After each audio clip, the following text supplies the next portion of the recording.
mata kami, telinga kami bertentangan dengan iman kami. Karena kami percaya bahwa iman kami itu harus percaya sekalipun belum melihat.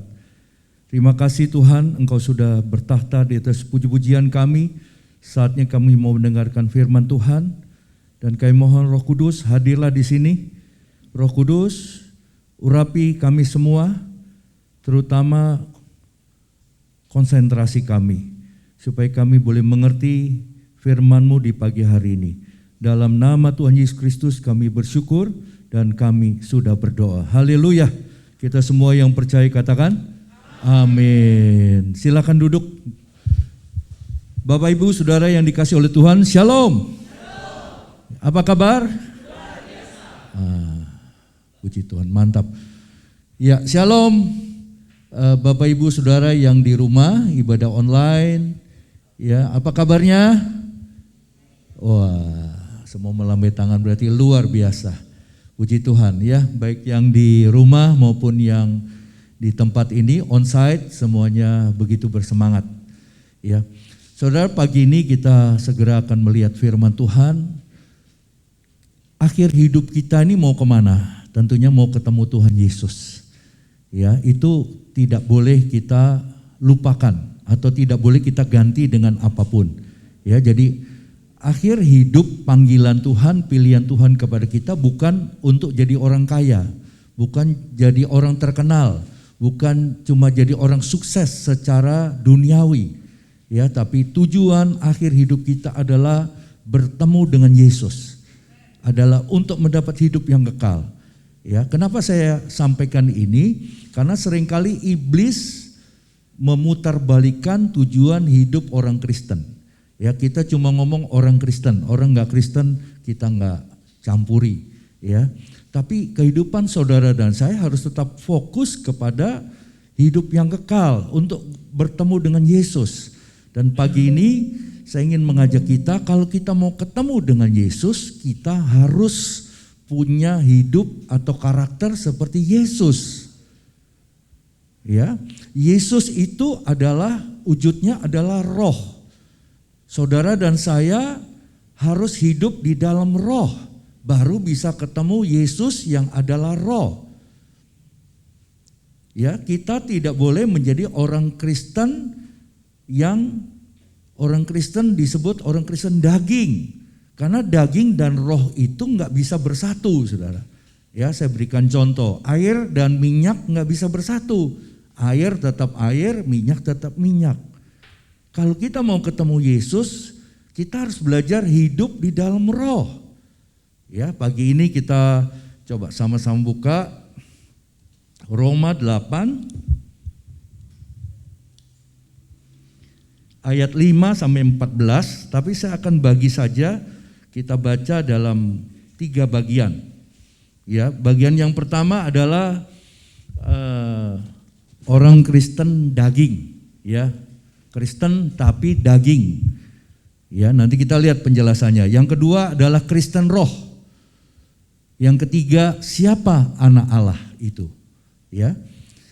Ya, bagi saudara yang membawa Alkitab, kita buka Roma 8 ayat 5 sampai 8 dulu ya. Kita baca dulu ayat 5 sampai 8, nanti setelah itu ayat 9 sampai 11, dan yang ketiga ayat 12 sampai 14. Ya, saya akan bacakan dulu ayat 5 sampai ayat yang ke-8. Sebab mereka yang hidup menurut daging memikirkan hal-hal yang dari daging. Mereka yang hidup menurut roh memikirkan hal-hal yang dari. Karena keinginan daging adalah maut, tetapi keinginan roh adalah hidup dan damai sejahtera. Sebab keinginan daging adalah perseteruan terhadap Allah, karena ia tidak takluk kepada hukum Allah. Hal ini memang tidak mungkin baginya. Mereka yang hidup dalam daging tidak mungkin berkenan kepada Allah. Siapakah orang Kristen daging? Orang Kristen daging adalah mereka yang pikirannya hanya kepada kedagingan.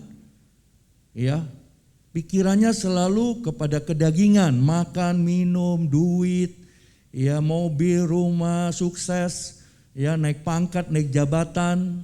Walaupun Kristen tapi disebut Kristen daging. Ya, ini telah dituliskan. Saya ulangi ayat 5. Mari perhatikan. Sebab mereka yang hidup menurut daging memikirkan hal-hal yang dari daging. Mereka yang hidup menurut roh memikirkan hal-hal yang dari roh. Roh ini adalah firman Tuhan. Kristen daging tidak merenungkan firman Tuhan siang dan malam. Kristen daging tidak melakukan firman Tuhan. Kristen daging itu pikirannya cuma kepada urusan kedagingan. Ya, makanya ada lagu sekolah minggu. Apa yang dicari orang? Uang. Apa yang dicari orang siang malam pagi petang? Uang, uang, uang. Bukan Tuhan Yesus. Ini Kristen daging. Kristen daging tidak akan masuk sorga. Kristen daging musuhnya Allah. Ya, tadi telah dituliskan pada ayat yang ke-7. Sebab keinginan daging adalah perseteruan terhadap Allah, musuhnya Allah. Jangan jadi Kristen daging. Dan ayat 8, mereka yang hidup dalam daging, Kristen daging, tidak mungkin berkenan kepada Allah. Enggak selamat, saudara. Jadi jangan berhenti atau bangga kalau saudara katanya sudah percaya Yesus. Ya, sudah dibaptis, sudah jadi anggota gereja. Ini tidak menjamin bahwa kita adalah Kristen roh. Ini tidak menjamin bahwa kita adalah pelaku firman. Saya akan bawa kita kepada perkataan Tuhan Yesus. Coba lihat dulu Matius 5 ayat 20.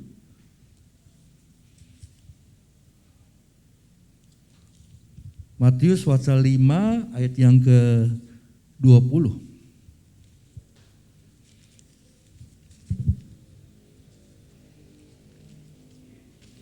Ya. Apa kata Tuhan Yesus? Matius 5, 6, 7 ini khotbah Tuhan Yesus di bukit. Jadi yang ngomong ini semua Tuhan Yesus. Ya. Apa kata Tuhan Yesus dalam Matius 5 ayat 20? Maka aku berkata kepadamu, jika hidup keagamaanmu tidak lebih benar dari hidup keagamaan ahli-ahli Taurat dan orang-orang Farisi, sesungguhnya kamu tidak akan masuk ke dalam kerajaan sorga. Tuhan Yesus memperingatkan murid-muridnya, kalau hidup keagamaanmu tidak lebih baik dari hidup keagamaan orang ahli Taurat, orang Farisi, kamu gak bisa masuk sorga. Siapa ahli Taurat, orang Farisi? Mereka hafal Taurat, mereka hafal hukum, tapi mereka tidak melakukannya. Kalau saudara dan saya tidak lebih baik, tidak lebih benar, tidak lebih kudus daripada ahli Taurat, Tuhan Yesus yang ngomong loh, tidak akan masuk sorga. Kalau saya merenungkan syarat-syarat ini, inilah tugas gereja, inilah tugas pengkhotbah, pendeta untuk bisa mengingatkan, mengajar bahwa tidak semua orang Kristen masuk sorga. Ahli Taurat orang Farisi ini dia tahu hukum, saudara, tahu hukum banget. Dia hafal 10 hukum Taurat, tetapi mereka tidak menghidupi, mereka tidak melakukan, mereka tidak bertobat. Kalau kita baca dalam Matius 23 ayat 1 sampai selanjutnya itu ngeri, saudara. Mereka mengambil harta orang, mereka mengambil hak orang. Kita nggak boleh seperti ahli Taurat, kita harus lebih benar, lebih baik, lebih kudus dari ahli Taurat, saudara. Apakah kita sudah lebih benar nggak dari ahli Taurat? Seringkali orang Kristen berpikir sempit dan dangkal. Saya orang Kristen tapi cuma di gereja. Kalau gereja kan nyanyi-nyanyi, puji Tuhan, dengar firman. Kalau di gereja, haleluya, haleluya. Pulang, haleluya. Dan hidupnya kembali seperti orang nggak kenal Tuhan, saudara. Yang nipu-nipu, ya, yang mencuri-mencuri, yang bohong-bohong, yang mengambil hak orang, ambil hak orang.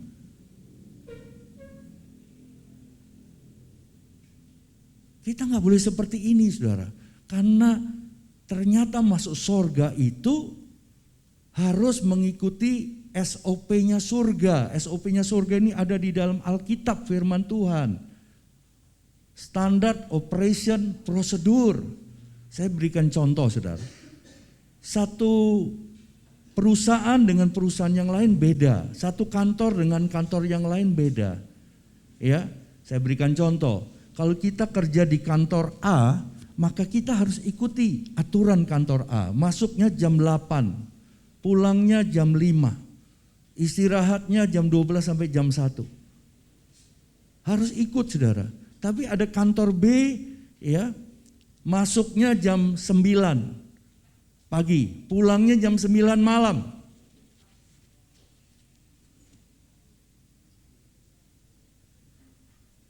Masuknya hari Senin sampai hari Jumat. Ada kantor yang masuknya hari Senin sampai Sabtu. Semua ada aturan, saudara. Ya, sama juga kalau bicara peraturan lalu lintas. Yang saya tahu kalau naik motor jalur lambat, kalau mobil jalur cepat. Kalau lampu merah berhenti. Tapi coba lihat sekarang orang. Motor masuk jalur cepat. Lampu merah terobos terus. Kadang-kadang saya bingung ya, ini manusia akhir zaman kenapa jadi seperti ini ya? Yang salah, yang punya utang kalau ditagih lebih galak dari yang punya uang. Iya loh, pakai ngancam-ngancam. Kita nggak boleh jadi Kristen kedagingan ini, saudara. Kita harus bisa menunjukkan bahwa Yesus ada di dalam kita. Bahwa kita menghidupi firman Tuhan. Waktu saya kecil, mama saya mendidik saya dengan tegas. Mungkin juga keras. Saya nggak boleh bohong. Kalau saya ketahuan bohong, wah. Apalagi kalau saya pulang, dulu saya masih kecil, saudara ya. Jadi mainnya sama anak kampung gitu ya. Pulang saya ngomong jorok, saudara. Kata mama, apa? Coba ulangi lagi sekali. Saya ulangi. Karena saya juga nggak tahu artinya kan. Wah. Mama saya ambil cabai rawit, saya diikat tangannya, mulut saya dikasih cabai rawit.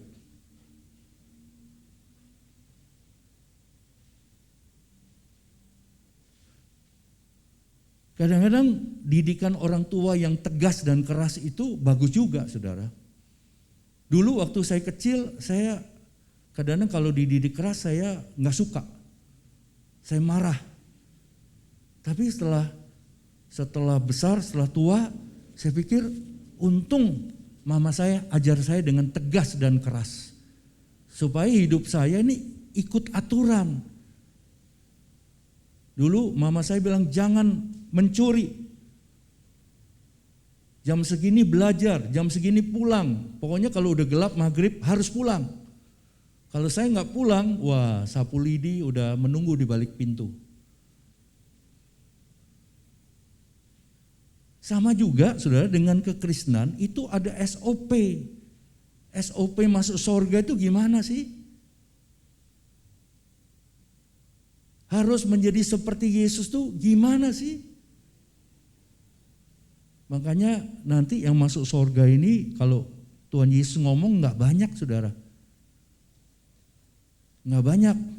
Karena ternyata banyak orang Kristen nggak mengikuti SOP-nya, aturannya, saudara. Saya bacakan dalam Matius 7, ini masih khotbah Tuhan Yesus. Ayat 21, bukan setiap orang yang berseru kepadaku, Tuhan, Tuhan, akan masuk ke dalam kerajaan sorga, melainkan dia yang melakukan kehendak Bapakku yang di sorga. Siapa yang masuk sorga, kata Tuhan Yesus? Hanya kita yang melakukan kehendak Bapa di sorga. Hanya kita yang menghidupi firman Tuhan. Bukan semua orang yang berseru Tuhan, Tuhan. Itu tadi buat jemaat. Sekarang buat hamba Tuhan. Ayat 22. Pada hari terakhir banyak orang akan berseru kepadaku, Tuhan, Tuhan, bukankah kami bernubuat demi namamu dan mengusir setan demi namamu dan mengadakan banyak mujizat demi namamu juga?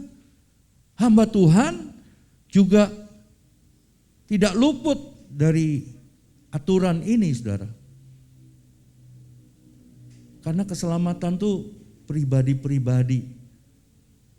Ya, bukan karena kita jadi pendeta terus dijamin masuk surga, enggak juga, saudara. Di hadapan Tuhan itu kan enggak ada pendeta, enggak ada penatua, enggak ada majelis. Semuanya sama, disebut apa? Murid Yesus. Ya, ini hamba Tuhan juga diperingatkan oleh Tuhan Yesus. Kami sudah bernubuat, mengusir setan, menyembuhkan orang sakit, membangkitkan orang mati. Apa kata Tuhan Yesus? Ayat 23. Pada waktu itulah aku akan berterus terang kepada mereka dan berkata, aku tidak pernah mengenal kamu, enyahlah daripadaku, kamu sekalian pembuat. Kalau saudara dan saya tidak menjadi pelaku firman, tidak menghidupi firman Tuhan, maka kita disebut pembuat kejahatan. Kata Tuhan Yesus, hanyalah kamu pembuat kejahatan. Kalau di dunia orang bikin salah, diajukan ke pengadilan, bisa main duit. Siapa yang duitnya lebih gede, bisa menang, walaupun dia salah. Tapi di hadapan hakim yang agung, hakim Tuhan Yesus, nggak bisa. Semuanya telanjang. Sekarang yang kedua, kita lihat yang kedua, hidup oleh roh.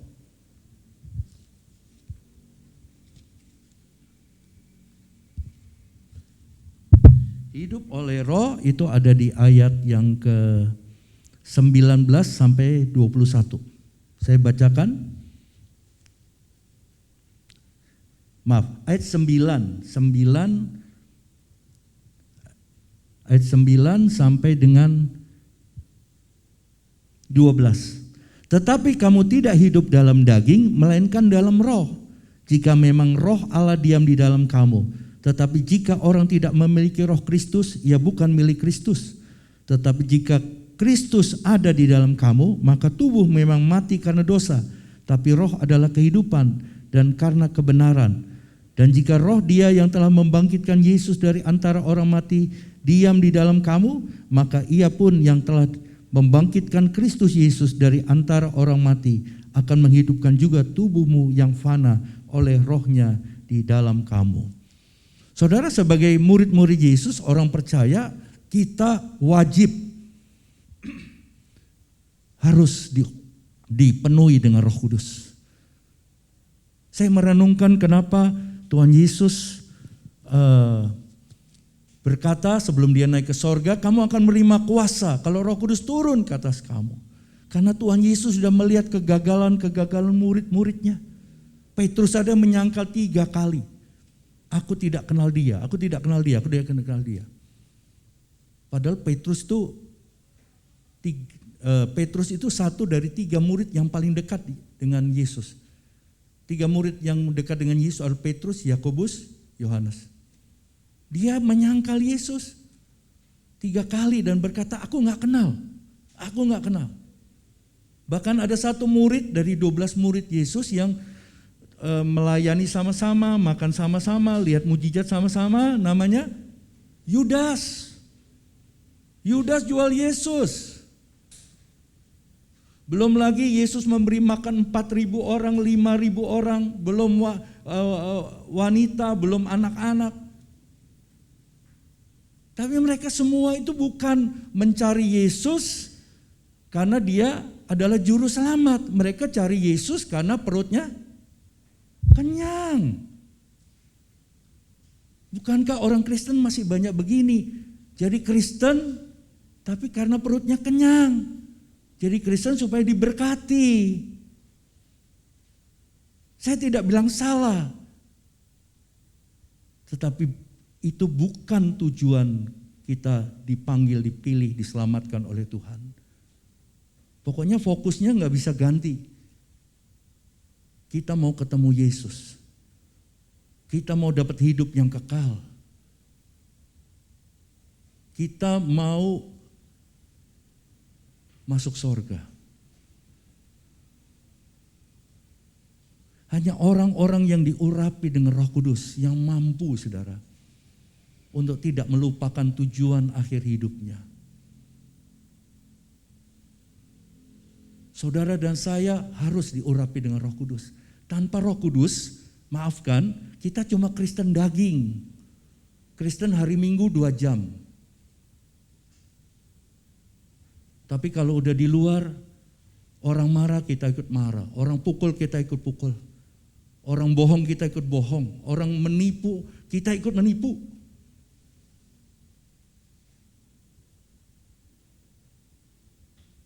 Karena orang Kristen yang masuk surga ternyata harus melewati ujian,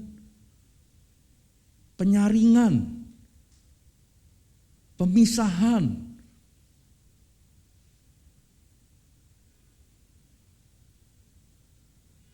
Kita melihat dalam Galatia pasal 5.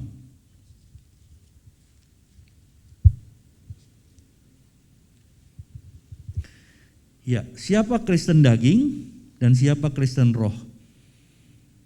Galatia pasal 5 ayat 19 sampai 21. Perbuatan daging telah nyata, yaitu percabulan, kecemaran, hawa nafsu, penyembahan berhala, sihir, perseteruan, perselisihan, iri hati, amarah, kepentingan diri sendiri, percideraan, roh pemecah, kedengkian, kemabukan, pesta pora, dan sebagainya. Terhadap semuanya ini, kuperingatkan kamu seperti yang telah kubuat dahulu. Ini adalah Rasul Paulus yang mengingatkan, menegur, menasihati jemaat di Galatia. Terus kalau kita hidup seperti ini yang kita sudah dengar, baca sama-sama, apa yang akan terjadi? Bahwa barang siapa melakukan hal-hal yang demikian, ia tidak akan mendapat bagian dalam kerajaan Allah. Nggak bisa masuk surga.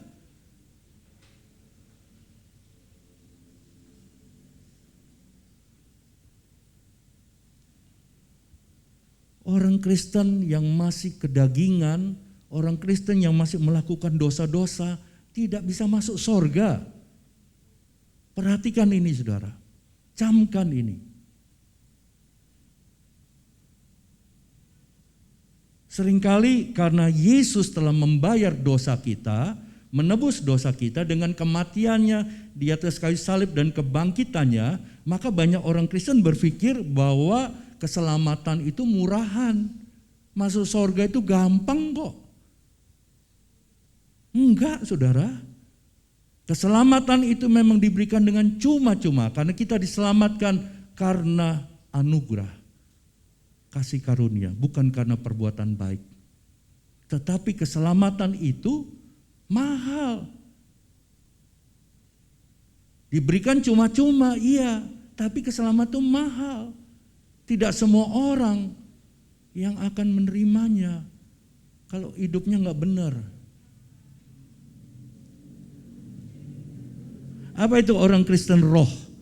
Iya, orang Kristen roh tadi bagian yang kedua. Tetapi buah roh ialah kasih, sukacita, damai sejahtera, kesabaran, kemurahan, kebaikan, kesetiaan, kelemah lembutan, penguasaan diri. tidak ada hukum yang menentang hal-hal itu. Ayat 24, barang siapa menjadi milik Kristus Yesus, ia telah menyalibkan daging dengan segala hawa nafsu dan keinginannya. 25, jikalau kita hidup oleh Roh, baiklah hidup kita juga dipimpin oleh Roh. Siapa yang akan bertemu dengan Yesus? Hanya orang Kristen yang menghasilkan buah-buah Roh. Buah Roh ini dapatnya dari mana? Buah Roh ini dapatnya karena pertobatan.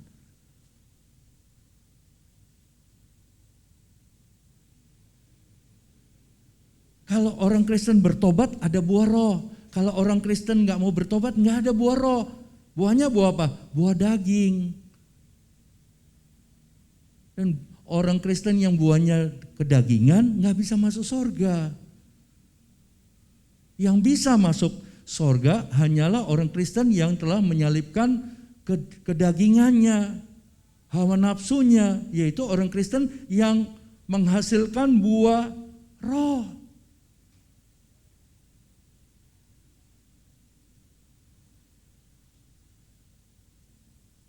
Saya kadang-kadang suka bertemu juga dengan banyak orang Kristen di luar sana, saudara. Ya, di luar sana, di pasar. Kadang-kadang kaget juga. Mulutnya aja ngomongnya jorok. Yang saya udah gak terbiasa gitu. Kadang-kadang ngatain orang, jelek-jelekin orang, merendahkan orang, menghina orang.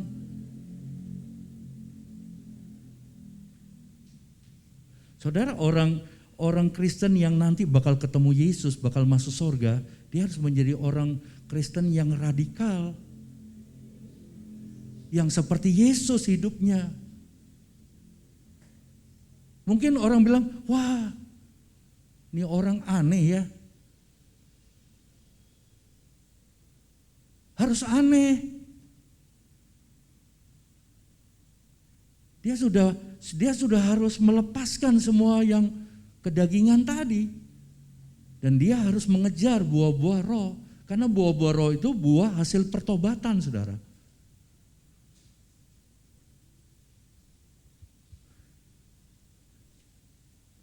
Orang yang bisa hidup dalam Roh adalah orang yang dipimpin oleh Roh Kudus.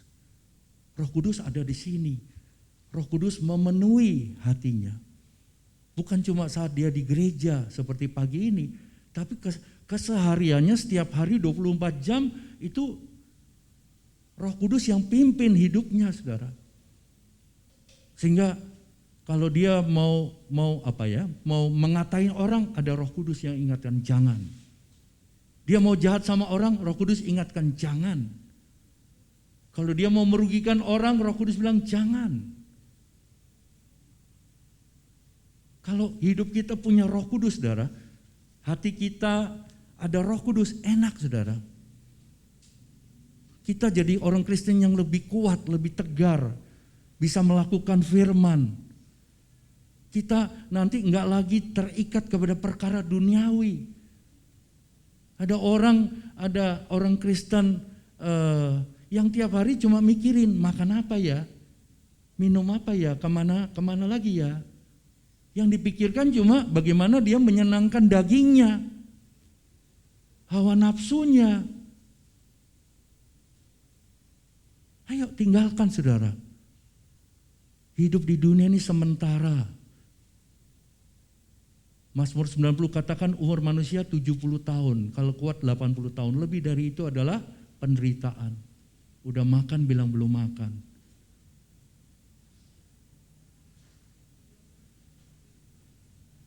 Hidup di dunia ini sementara. Dalam kehidupan yang sementara ini, mari kita hidup dengan benar.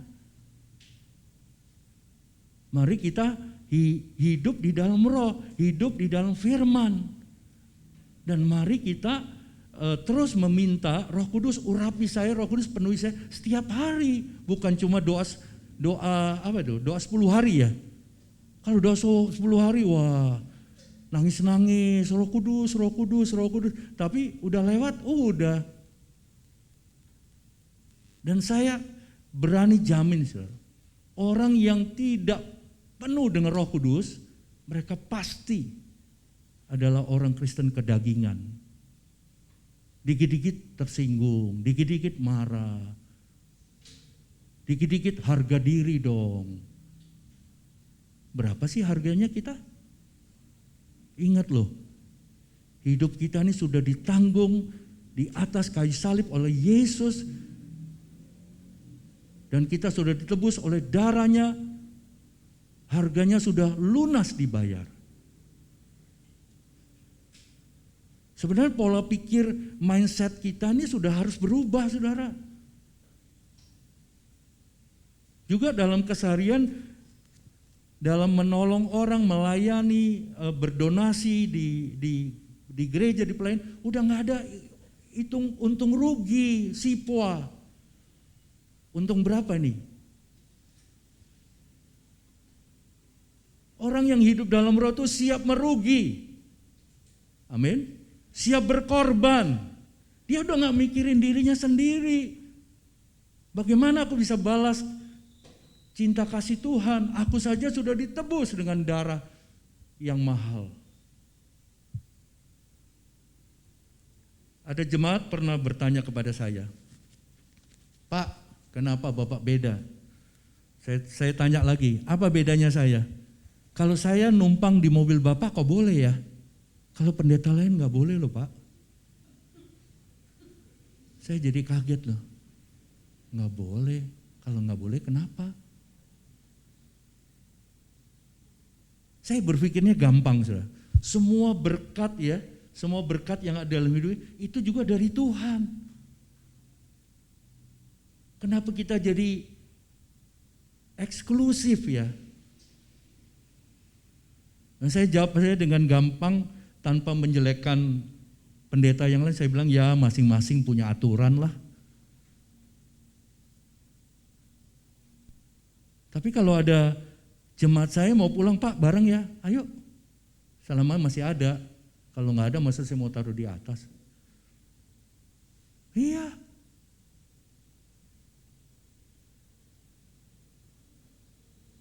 Kalau kita sudah hidup dalam Roh saudara, nanti lain. Pola pikir kita lain saudara. Dan kita bisa bilang dengan tulus, hidupku bukan aku lagi. Udah gak ada saya, gak ada. Yang ada adalah bagaimana memuliakan Yesus. Yang ada adalah bagaimana memuliakan Tuhan, Bapa kita di sorga. Bagaimana menyenangkan Dia. Bagaimana menjadi saluran berkat.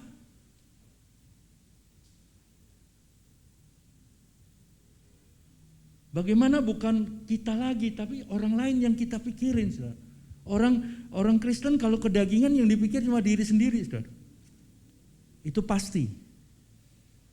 Bagaimana saya kenyang, bagaimana saya senang, bagaimana itu aja kok yang dipikirin. Mana dia mau pikirin orang lain? Pak, saya belum makan, tolong. Ya makan sendirilah. Saya kadang-kadang kalau lagi di mana saudara, itu ada Roh Kudus yang mengingatkan saya, itu orang itu belum makan, kasih dia uang. Saya datangi loh. Nggak gede sih, tapi bisa buat beli nasi lah. Saya bilang, Pak belum makan ya? Iya, ini buat makan. Kita harus punya hati seperti Yesus, pikiran seperti Yesus, belas kasihan seperti Yesus. Karena kita sudah hidup dalam Roh, sudah dipimpin oleh Roh Kudus. Bagian yang ketiga. Kembali ke Roma 8 tadi. Sekarang ayat yang ke-12 sampai 14. Jadi saudara-saudara, kita adalah orang berhutang tapi bukan kepada daging, supaya hidup menurut daging, sebab jika kamu hidup menurut daging, kamu akan mati. Tetapi jika oleh Roh kamu mematikan perbuatan-perbuatan tubuhmu, kamu akan hidup. Ayat 14, semua orang yang dipimpin Roh Allah adalah anak Allah. Sampai kita mau dipimpin oleh Roh Kudus. sampai kita mau menghidupi firman Tuhan, melakukan perintah-perintah Tuhan, maka baru kita disebut anak Allah. Kalau kita belum melakukan firman Tuhan, kita belum hidupnya dipimpin Roh Kudus, nggak tahu sebutannya apa ya. Kita harus jadi anak Allah. Kita harus jadi warga kerajaan sorga. Bagaimana caranya? Caranya harus banyak berani membayar harganya. Kedagingan di dalam kita ini matikan, saudara. Emosi, hawa nafsu kita dimatikan, saudara. Saya mau katakan semua kedagingan kita, emosi, hawa nafsu kita itu sampah. Siapa yang mesti mensampah? Sampah, kotor, berbau. Buang. Karena semua itu akan menghalangi kita masuk surga. Akan menghalangi kita untuk bertemu dengan Yesus. Sekarang bagaimana supaya kita terus diurapi dan dipenuhi dengan Roh Kudus? Yohanes 7 ayat 37 sampai 39.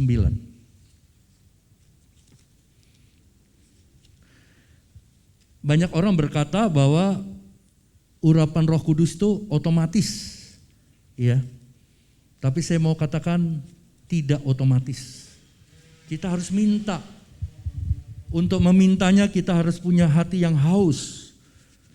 Yohanes 7 ayat 37 sampai 39. Apa kata Tuhan Yesus tentang Roh Kudus? Dan pada hari terakhir, yaitu pada puncak perayaan itu, Yesus berdiri dan berseru, barang siapa haus, baiklah ia datang kepadaku dan minum. Barang siapa percaya kepadaku seperti yang dikatakan oleh kitab suci, dari dalamnya akan mengalir aliran-aliran air hidup. Yang dimaksudkannya ialah roh yang akan diterima oleh mereka yang belum percaya kepadanya. Sebab roh itu belum datang karena Yesus belum dimuliakan.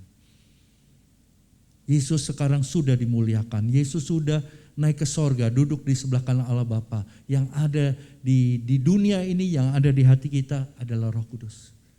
Yesus berkata, barang siapa haus, baiklah ia datang kepadaku dan minum air kehidupan. Dan itulah Roh Kudus. Yang pertama, saudara dan saya harus haus. Mengapa kita mau minum? Karena kita haus. Kalau nggak haus, walaupun dikasih air mineral yang mahal, mau nggak minum? Nggak mau, karena nggak haus. Ada orang berkata, enggak, saya nggak haus. Tapi ada orang berkata, bagi saya air dong, bagi saya air mineral, minum. Kenapa? Saya haus. Untuk terus minta urapan Roh Kudus sampai ke penuh Roh Kudus, saudara dan saya harus haus. Mari semua katakan bersama saya harus haus kepada Roh Kudus. 2, 3. Saya harus haus kepada Roh Kudus. Kalau haus pasti minta. Kalau haus pasti mau. Ya. Yang kedua, kita lihat Lukas 11 ayat 13. Setelah haus,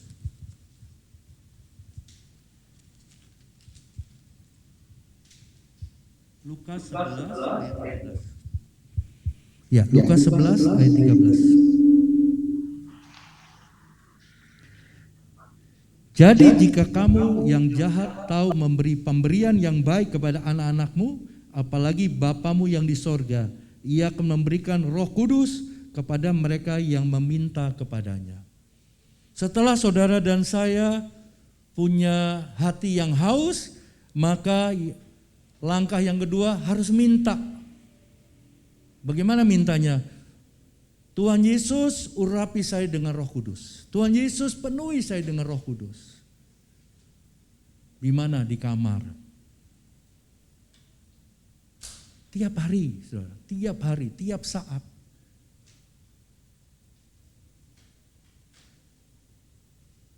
Mungkin ada saudara berkata, wah Pak, itu kan tugas pendeta.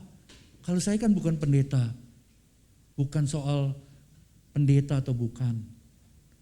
Siapa yang haus, minta Roh Kudus, maka Bapa di sorga akan memberikan Roh Kudus kepada kita. Yang penting minta. Kalau nggak minta nggak dapat, saudara. Haus, minta.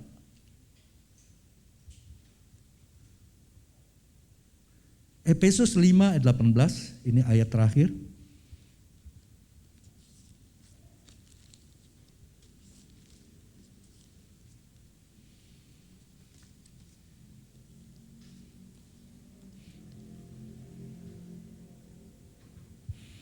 Efesus 5 ayat 18, dan janganlah kamu mabuk oleh anggur, karena anggur menimbulkan hawa nafsu, tetapi hendaklah kamu penuh dengan Roh.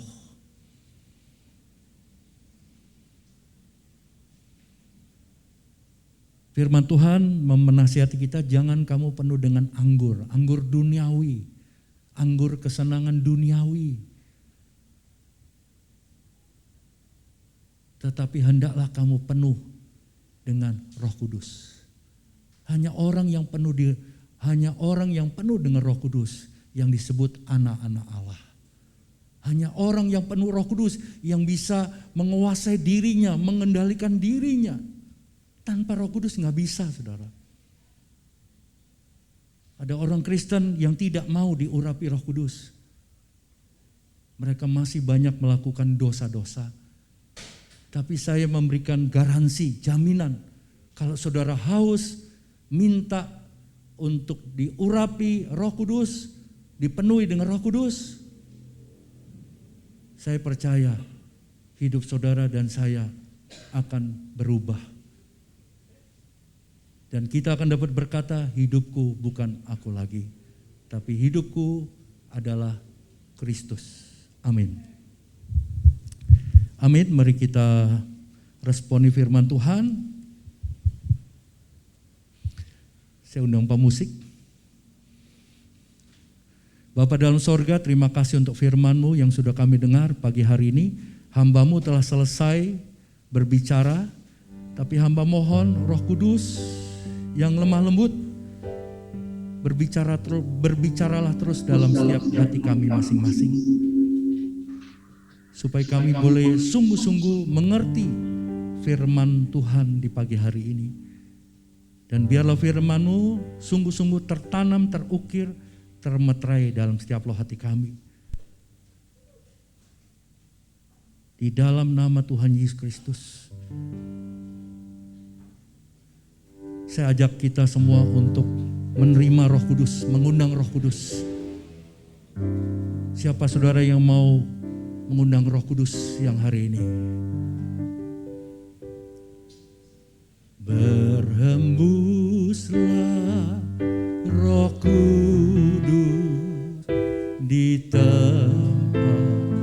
Mari angkat kedua tanganmu.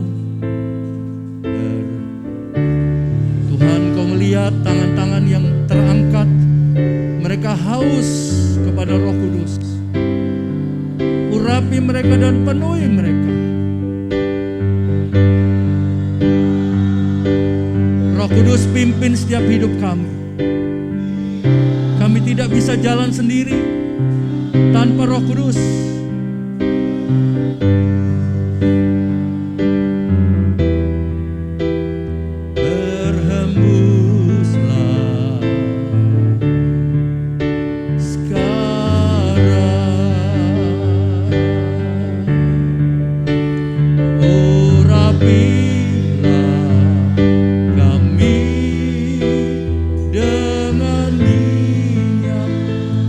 Sekali lagi saya undang untuk saudara mengangkat kedua tangan saudara, untuk diurapi dengan Roh Kudus, untuk dipenuhi dengan Roh Kudus,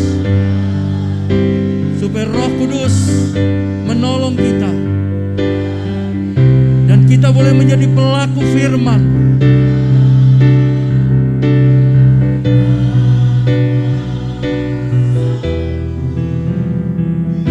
Dicurahkan di tempat ini.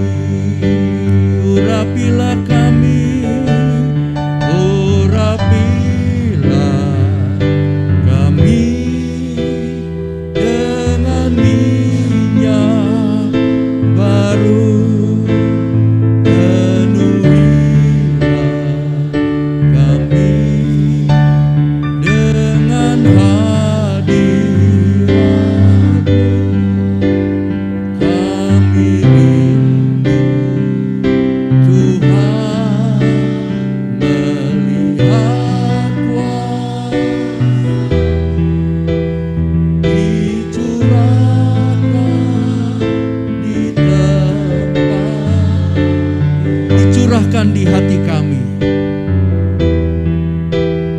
dicurahkan